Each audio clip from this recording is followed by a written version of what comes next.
Po soboti, ko se je svital prvi dan tedna, sta prišli Marija Magdalena in druga Marija pogledat grob.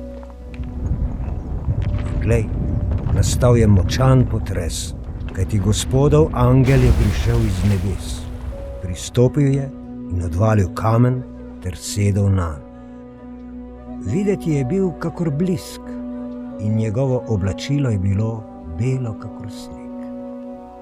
Od strahu pred njim so stražarji vztrepetali in postali kakor mrtvi. Angel pa je nagovoril ženi. Ne bojta se, vem, da iščeta Jezusa, križanega. Ni ga tukaj. Obujen je bil, kakor je rekel. Stopita sem in poglejta kraj, kamor so ga položili. Hitro pojdita in povejta njegovim učencem, obujen je bil od mrtvih.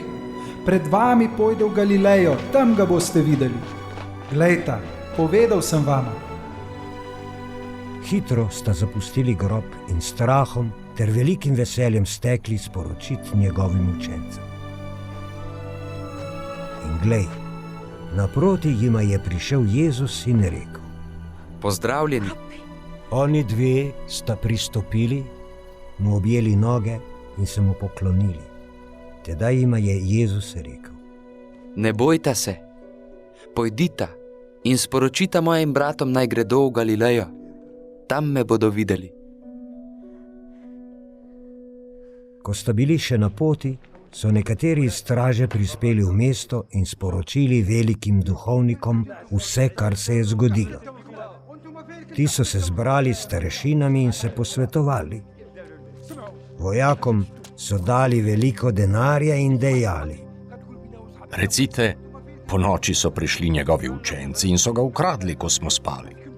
In če bi to slišal upravitelj, ga bomo mi pomirili in dosegli, da boste brez skrbi. In ti so vzeli denar in storili, kakor so jih poučili. Tako se je ta govorica razširila med Judi do današnjega dne.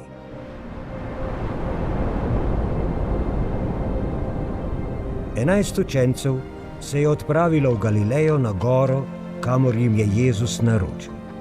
Ko so ga zagledali, so se mu do tal priklonili, nekateri pa so dvomili. Jezus je pristopil in jim spregovoril: Dana mi je vsa oblast v nebesih in na zemlji. Pojdite torej in naredite vse narode za moje učence. Krščujte jih v ime Očeta in Sina in Svetega Duha. In učite jih izpolnjevati vse, karkoli sem vam zapovedal. In glejte, jaz sem z vami vse dni do konca sveta.